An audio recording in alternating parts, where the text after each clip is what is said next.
Alright, so today I'm going to be providing a demo of our website. So when you first access the website, this is the page that renders, which of course is asking the user to log in. For the purpose of the demo, we will show how the account creation works. So we'll go ahead and click the Create Account button down here, which redirects us to the Register page. So I will just go ahead and type in my name, username, email address,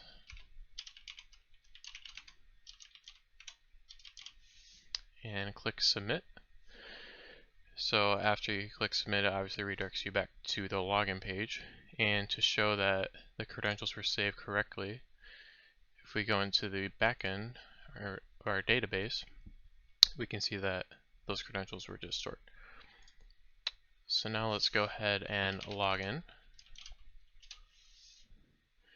And we will choose 5th grade. At any point, the user can click this interactive toolbar at the top to go back to the home page, or obviously the different games. So let's first start with the social studies game. For the purpose of the demo, I won't go through the entire games just because it would be very tedious. So for this one's a bit longer. So I will just start it off and we'll go from there. So it gives you the option to play with multiple players. So for instance, I'll just click 3 players here. And if you don't know the instructions, you can click the little question mark at the bottom left, which gives the user the instructions on how to play the game. So we'll go ahead and hit 3 players, hit the spin button, and afterwards a question will populate, and this is the amount of spaces that you'll travel if you select the correct answer. So we'll go ahead and do a couple more. And then also in this game,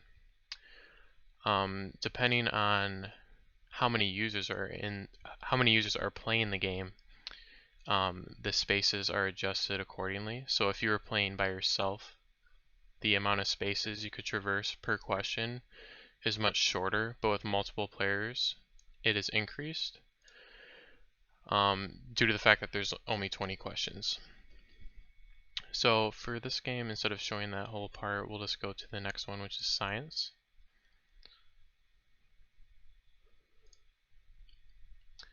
So you just click the speed of the game, and then you navigate to the correct answer.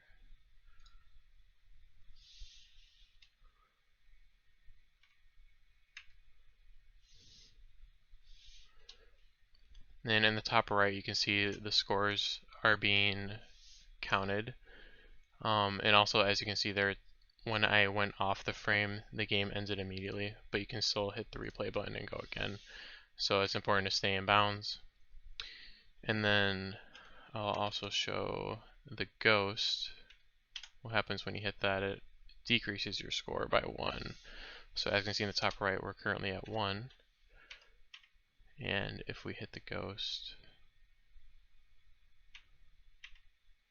it'll decrease the score to 0. So that's all I'll show for this game. And then next we have the English game. And then also I forgot to showcase in the science game as well, but it shows instructions for each game as well.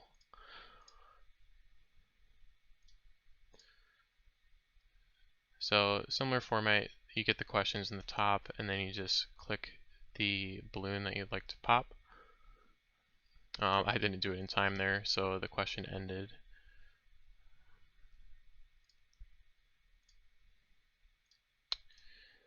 And then as you play the game, if you get the first answer wrong, the score that you'll collect for getting the answer correct is decreased by 1. So if we get it on the first try, you get 3 points obviously. But if you get it wrong, oh, let me get one wrong here, then you get -1. So for the next game, we'll go to math.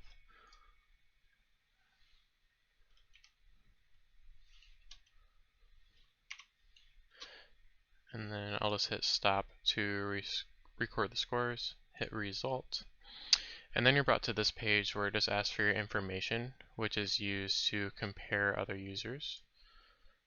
So let's hit 25, Michigan, and grade 16. Okay, so now we can see how we did compared to other users who have also completed the game and have inputted their information.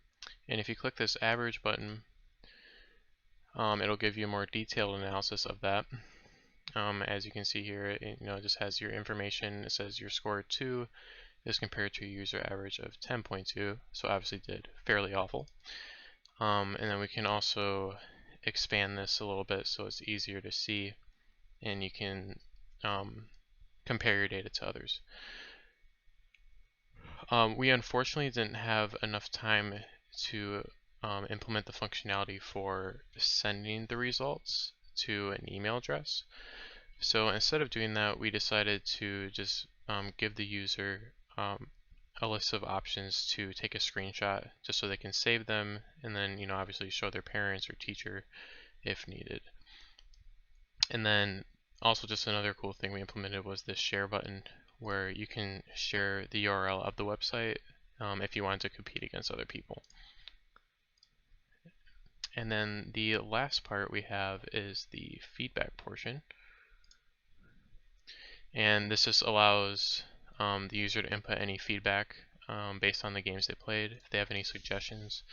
So you just type in your name, select your role, so we'll do student, and we'll say math game. Questions were too complex. And then you hit submit, and then the information is stored in the database.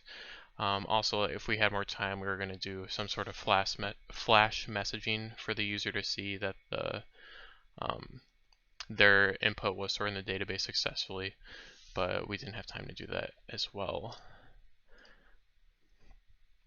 And the last thing I'll just show is that you can see in the top left here that the user is currently logged in, and then we hit log out, it will log you out and the user session is no longer there.